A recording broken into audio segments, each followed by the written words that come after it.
Hi guys! In this video, you're gonna learn how to create a website using WordPress. So first, you need to create a WordPress account, then download the WordPress software, which is WordPress 6.2, the latest version for this year 2023. Then once you have installed, you need to create a website.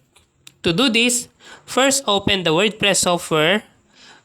You can use SAMP or other online platform there. Then you need to create a website. To do this, enter a name for your website.